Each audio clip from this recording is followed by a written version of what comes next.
The story of Israel and Iran is a complex and dramatic one, a tale of friendship that tragically transformed into bitter enmity. It's a relationship marked by shifting alliances, hidden agendas, and ultimately, open conflict.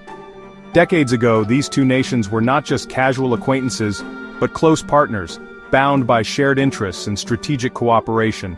They were actively sharing secrets, engaging in joint projects, and providing mutual support against perceived common threats in a volatile region.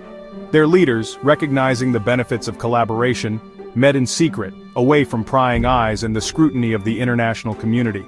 These clandestine meetings were crucial in forging a strong partnership that significantly shaped the geopolitical landscape of the Middle East during that era.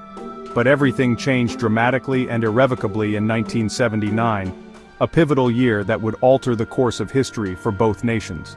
That year, Iran's revolution, a seismic event, swept away the old order, ushering in a new era of religious fundamentalism and anti-Western sentiment.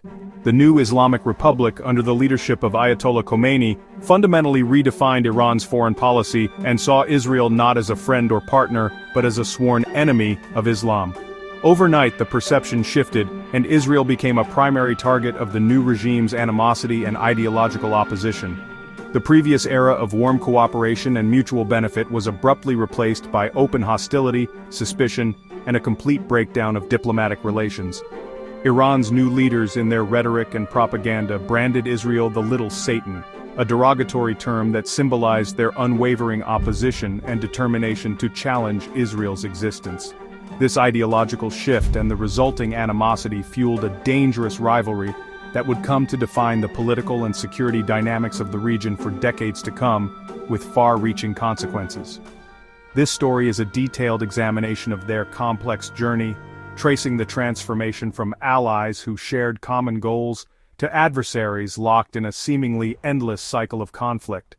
We'll delve into the past, exploring how secret deals, strategic alliances, and shared fears initially brought these two nations together, and we'll analyze how those bonds eventually gave way to deep-seated ideological conflict, proxy wars fought on multiple fronts, and a persistent atmosphere of mutual distrust. Today, as missiles fly across the skies and the threat of direct confrontation looms large, understanding the historical context of this relationship is absolutely crucial to grasping the full scope of the current crisis and its potential ramifications for the region and the world. The dramatic and ultimately tragic path from partnership to open hostility serves as a stark warning, a powerful reminder of how quickly even the strongest alliances can unravel under the pressures of shifting political landscapes and irreconcilable ideological differences. By carefully retracing these critical steps and examining the key decisions made along the way, we can gain a much better understanding of the complex choices facing both nations today, and indeed, the difficult choices facing the international community, as it seeks to navigate this volatile and dangerous situation. In the 1950s, as the dust settled from World War II and the Cold War began to take shape, the Middle East was a region rife with political upheaval and shifting alliances. As the decades progressed into the 1960s and 1970s, Israel and Iran, despite their differences, found themselves increasingly isolated within this volatile landscape. They were both navigating a complex web of international relations, each seeking to secure their own national interests. In a hostile region surrounded by potential adversaries and simmering conflicts, the ever-present threat of regional instability loomed large, pushing them towards an unlikely partnership. Both faced significant threats from neighboring Arab states, many of whom were vehemently opposed to Israel's existence and wary of Iran's growing influence. This shared sense of vulnerability and mutual strategic interests was the catalyst, pushing them into a secret but vital alliance, a clandestine agreement forged in the shadows of regional tensions. Iran, rich in oil reserves, became a crucial supplier, providing Israel with the lifeblood of its economy and military. In return, Israel, with its advanced military capabilities and technological prowess, provided Iran with weapons, training, and invaluable military expertise. Their cooperation went deeper than simple trade agreements. It evolved into a complex web of strategic collaboration and mutual support. Most notably, together, they launched Project Flower, a highly secretive and ambitious joint missile development program aimed at bolstering their defensive capabilities. This program represented a significant investment in their shared security, a joint missile development program designed to counter potential threats. To achieve this, Israeli and Iranian scientists, engineers and technicians worked side by side in clandestine facilities, sharing knowledge and expertise to push the boundaries of military technology. They were building advanced weapons, not for aggression, but for mutual defense, seeking to deter potential aggressors and safeguard their respective nations. This partnership was deeply strategic, driven by a convergence of interests and a shared vision for the region. Both feared the expansion of Soviet influence in the Middle East, viewing it as a direct threat to their sovereignty and stability. They also shared concerns about the rise of radical Arab nationalism, which threatened to destabilize the region and undermine their own positions.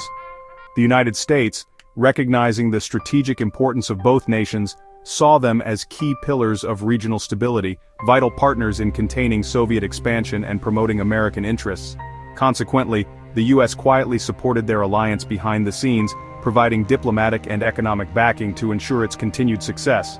For nearly 3 decades, spanning from the 1950s to the late 1970s, this secret friendship, this unlikely partnership, played a crucial role in shaping the balance of power in the Middle East, influencing regional dynamics and international relations.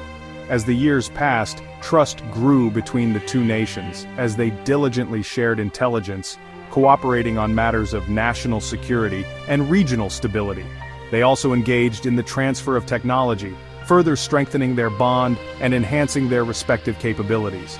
Their collaboration was a cornerstone, a fundamental element of America's regional strategy, a key component of U.S. foreign policy in the Middle East. But beneath the surface of this seemingly unbreakable alliance, change was brewing in Iran, a storm gathering on the horizon that would soon shatter the existing order. The alliance, once strong and seemingly impenetrable, would soon face a test of unprecedented proportions, a crisis it could not survive, leading to its ultimate demise. The seeds of future conflict, of future animosity and division were already being sown, nurtured by the winds of political change and religious fervor. The era of cooperation, of mutual benefit and shared strategic interests, was irrevocably about to end, ushering in a new chapter of conflict and mistrust. 1979 marked a seismic shift in the Middle East. Iranians, angry at the Shah's rule and Western influence, rose up in revolution. The Shah fled, and Ayatollah Khomeini returned from exile to establish an Islamic republic. Iran's new government broke ties with Israel, closing its embassy and handing it to the PLO. Overnight, Israel lost its most important regional ally. The revolution transformed Iran's identity and foreign policy, making hostility toward Israel a core principle. Khomeini's regime saw Israel as illegitimate, a symbol of Western imperialism. The old friendship was erased, replaced by open enmity. The Middle East's power map was redrawn. The main conflict shifted from Israel versus Arab states to Israel versus Iran. This new ideological rivalry would shape the region for decades. The shadow war had begun. The era of secret cooperation was over. After the seismic shift of 1979, as the dust settled from the Iranian Revolution, Iran's new leaders found themselves facing a unique challenge. They needed to consolidate power and unify a nation undergoing profound transformation. To unite the nation, they sought a common cause, a unifying principle that could transcend internal divisions and rally the populace behind the new regime. The U.S. became the Great Satan, a symbol of Western decadence and imperial ambition, an easy target to galvanize public sentiment against. But Israel was singled out as the Little Satan, a more immediate and regionally relevant adversary, perceived as an extension of Western influence in the heart of the Middle East. This label turned what might have been a pragmatic political rivalry, rooted in territorial disputes and geopolitical competition, into a religious crusade, framing the conflict in terms of good versus evil, Islam versus its enemies, thereby imbuing it with a sense of divine purpose and unwavering commitment. Iran's government made anti-Israel rhetoric, not just a talking point and policy central to its identity, weaving it into the very fabric of the Islamic Republic's self-perception and its role in the world. Quds Day rallies, with chants of death to Israel, became a powerful symbol of this commitment, became annual events, a yearly display of unwavering hostility, and a reminder of the regime's core principles. The new regime taught generations, instilling in them from a young age to see Israel as a permanent enemy, a threat to their faith, their nation, and their very way of life. For Israel, the shift was shocking, a complete reversal of fortunes. A former friend with whom they had enjoyed close ties under the Shah now called for its destruction, a chilling and unexpected betrayal. Iran's hostility forced Israel, now facing a new and implacable foe, to rethink its entire defense strategy, to adapt to a threat that was not just military, but also ideological and existential. The conflict became ideological, a clash of civilizations, not just territorial, but a battle over values, beliefs, and the very future of the region.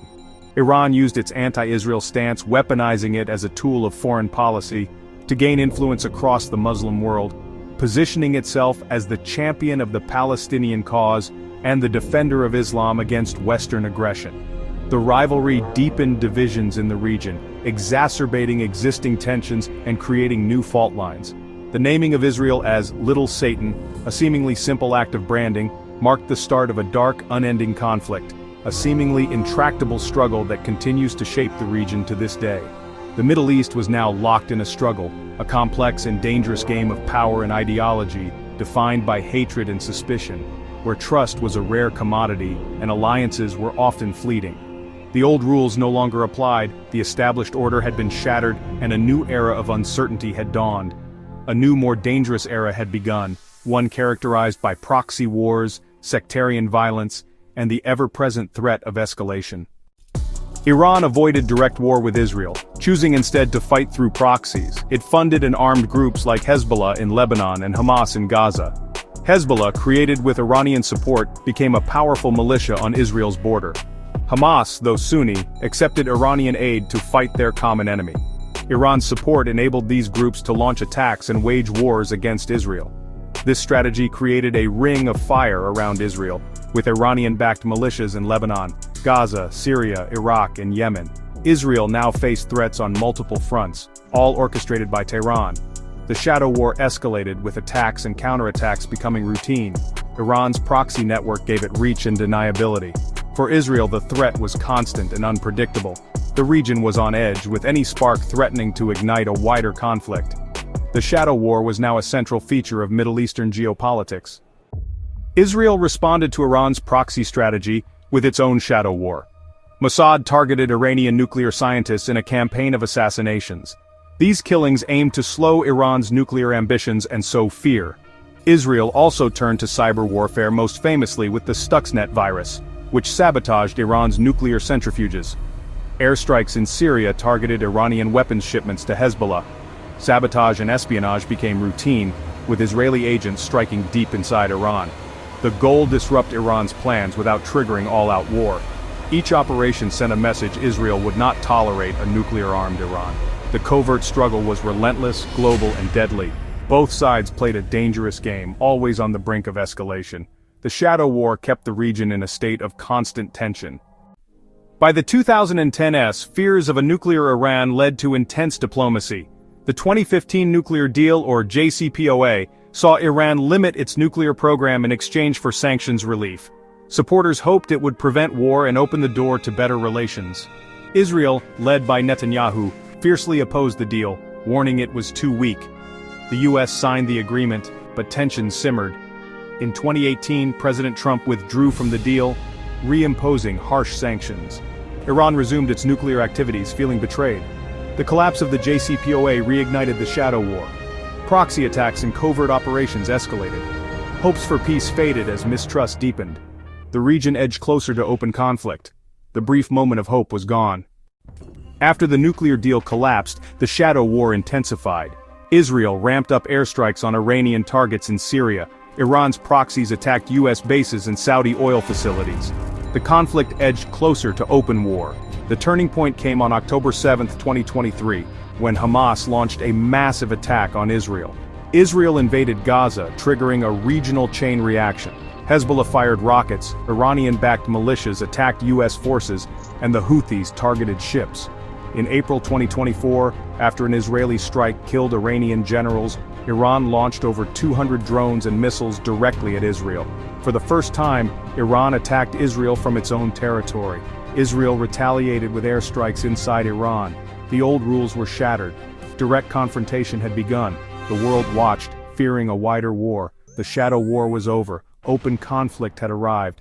Both sides crossed lines that could not be uncrossed. The region braced for the worst. In June 2025, after months of escalation, Israel launched Operation Rising Lion, a massive preemptive strike on Iran. Israeli jets and missiles targeted Iran's nuclear sites, missile factories, and military command centers. Dozens of senior Iranian officials and scientists were killed. Iran responded 6 days later with a massive missile and drone barrage against Israeli cities and bases. Some missiles broke through Israel's defenses, causing civilian casualties and international outrage. The first direct war between Israel and Iran had begun. Decades of shadow conflict erupted into open warfare. Both sides suffered heavy losses. The risk of regional escalation soared. The world watched in horror as the conflict spiraled. The dream of peace was replaced by the nightmare of war. As of June 20, 2025, the Israel-Iran war rages on with the world on edge. The US debates intervention, Russia warns of nuclear escalation, Europe pleads for a ceasefire, fearing a wider catastrophe. Israel's technological edge faces Iran's vast manpower and proxy network. Neither side can guarantee victory. Uncertainty reigns. The best hope is international pressure forcing a ceasefire. The worst fear escalation, nuclear use, or a regional conflagration. Iran may even rush to build a bomb if it feels cornered. The journey from secret allies to open enemies is a cautionary tale. The world hopes for peace, but the stakes have never been higher.